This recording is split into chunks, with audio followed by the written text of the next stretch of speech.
What does the final battle for the soul of humanity look like? What is the last war of all wars going to entail? What is the reason for it, and who will survive? Stick with me until the end of this video to gain deep biblical insights into these questions. The following presentation is a direct teaching from my book titled Jewish Kabbalah on Prophecy, The War of Gog and Magog, Unveiling Israel's Redemption and the Salvation of the Nations. This book, by Avraham Emuna, is now available for purchase in paperback on Amazon. Please see my link in the description below. The War of Gog and Magog has long been understood as the cataclysmic battle that precedes world peace. In this groundbreaking Kabbalistic exploration, we unveil how the final rebellion of the nations must take place only after 1,000 years of divine revelation, when humanity, fully aware of Hashem's sovereignty, must make its ultimate choice. Drawing upon the prophecies of Ezekiel, Zechariah, and Joel alongside the mystical teachings of the Zohar, this teaching reveals how resurrection through reincarnation serves as the mechanism through which all nations are judged.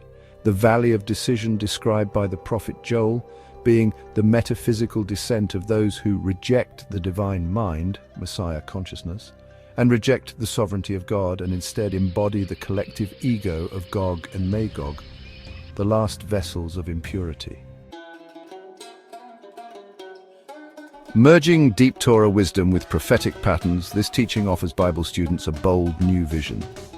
The Messianic era is not just an age of enlightenment, but also a period of testing and rectification for all the nations.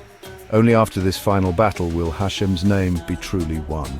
With profound insights into the nature of free will, divine judgment, and the ultimate redemption, this work challenges conventional eschatology and unveils the cosmic necessity of the War of Gog and Magog as the last battle between separation and unity, between light and darkness. I will now expound on 6 key points that are contained within this book. Point 1. The setting for Gog and Magog is a peaceful Israel. One of the great misconceptions about the War of Gog and Magog is that it must precede the arrival of the Messiah. However, the prophetic texts suggest otherwise. The prophet Ezekiel in chapter 38 describes Israel as a land without walls, a people who dwell securely, without fear or military defenses. This is a stark contrast to the modern state of Israel, which remains surrounded by adversaries and heavily fortified with an iron dome and bomb shelters. This suggests that before the War of Gog and Magog occurs, Israel must first enter a period of profound peace, a peace that only aligns with the Messianic age. Zechariah chapter 9 confirms this when it states, "I will cut off the chariot from Ephraim and the war horse from Jerusalem." In this vision, the weapons of war are no longer necessary. The prophet Micah in chapter 5 expands on this by describing Israel's eventual battle against the nations before the age of peace, showing that any wars in the modern era, including those against Israel's enemies, are merely precursors to the final reality. So if the Gog and Magog war is described as an attack on a defenseless Israel, then this event must be positioned at the end of the Messianic era, not before it. Point 2. The 1,000-year reign, the millennial age, is a time of testing and rectification. The Messianic era, a 1,000-year reign of divine wisdom and enlightenment, is often misunderstood as a utopian age.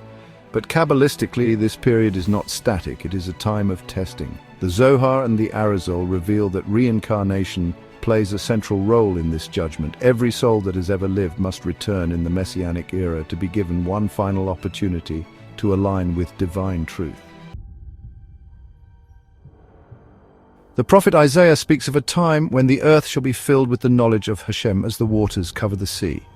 But knowledge does not eliminate free will. Instead, it forces a choice, either to embrace divine sovereignty or to rebel against it. The War of Gog and Magog then becomes the final sorting out between those who have internalized divine consciousness and those who still cling to ego and false sovereignty, plunging themselves into the valley of decision with Gog and his hordes. Point 3. Gog and Magog are the final vessels of impurity. Kabbalah reveals that Gog and Magog are not merely physical nations, but they are the final manifestation of the Kelipot, which are the husks of impurity that oppose divine unity. This is why Ezekiel 38 describes Gog as coming from the farthest parts of the north. North in Kabbalah represents the husk of concealment and judgment, the domain of impurity. Hashem declares in Ezekiel 38 verse 4, "I will put hooks in your jaws and bring you forth." This imagery is strikingly similar to the description of Leviathan in Isaiah 27, the great serpent whom Hashem will slay at the end of days and pull him out of the depths of the sea with his hooks. The parallel is clear. Gog and Magog are the human embodiment of Leviathan. Just as the primordial sea serpent represents chaos and ego-driven power, so too does Gog and Magog rise from the depths to challenge divine order one final time. This is the serpent's last stand. The rebellious nations unite under Gog and Magog to assert a sovereignty independent of Hashem, one last delusion and rebellion against sovereignty that must be shattered. Point 4. The War of Gog and Magog as the end of the nation's exile. The exile of Israel, long viewed as a punishment, is in fact part of a profound transformation. The dispersion of Israel into the nations, symbolized by the power of the serpent, eventually leads to redemption for the nations. The nations sought to erase Israel, to sever their connection to Hashem, but instead Israel's exile planted divine sparks throughout the world. This is why, in Joel 2, Hashem promises to send grain, wine, and oil, symbolizing three stages of redemption: grain, the restoration of the land; wine, the spread of divine wisdom; and oil, the revelation of Mashiach. Israel's return is not just a physical restoration. It is the spiritual awakening of the entire world. Israel's exile and then redemption leads to the final salvation of all the nations. Point 5. The Tower of Babel as a prototype of Gog and Magog. The rebellion of Nimrod and the building of the Tower of Babel serve as a prophetic blueprint for the war of Gog and Magog. Nimrod, whose name is derived from the Hebrew root mered, meaning to rebel, was the first figure in history to unite the nations against Hashem's sovereignty. Instead of submitting to divine order, he sought to establish a kingdom independent of divine rule, an act of ultimate defiance. Genesis 11 tells us, "And it came to pass, as they journeyed from the east, they found a plain in the land of Shinar, and they settled there."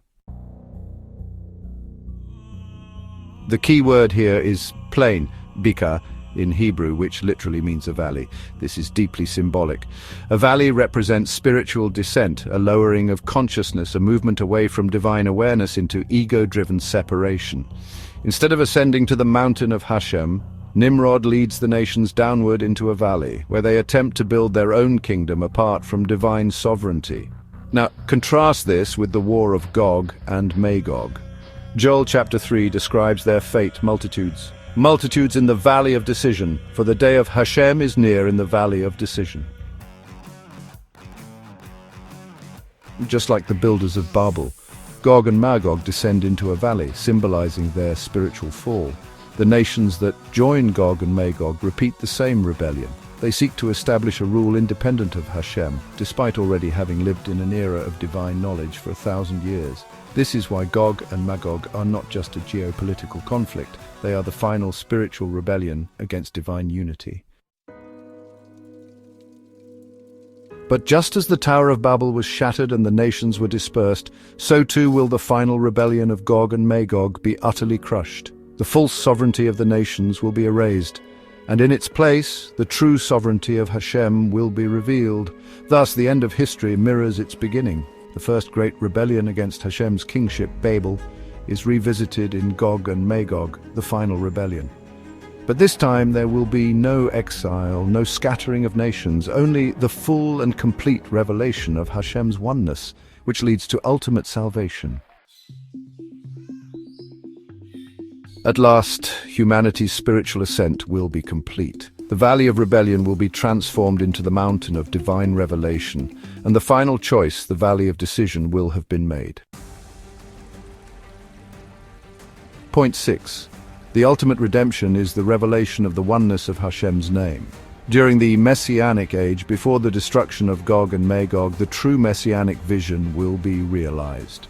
Joel chapter 2 verse 23 describes Hashem sending a teacher of righteousness and bringing down the rain, as well as the sprouting of the fig and the vine. This is the flood of divine knowledge which ultimately leads to the final fulfillment of Zechariah chapter 14 verse 9, which states, Hashem will be king over all the earth. On that day Hashem will be one and his name one.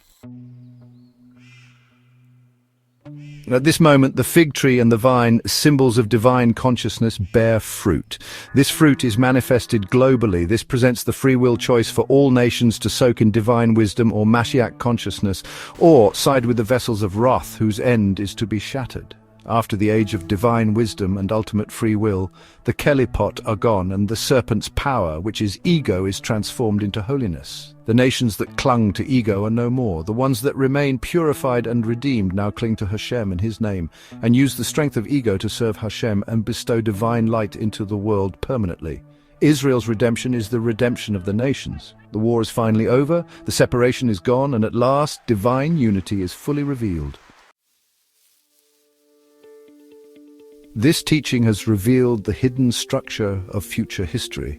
The war of Gog and Magog is not a battle at the beginning of the Messianic era, but the final test at its end. It is the last eruption of ego before ultimate submission to divine truth. We are living in the time leading up to the Messianic age. Every choice we make now determines where we stand in this cosmic drama.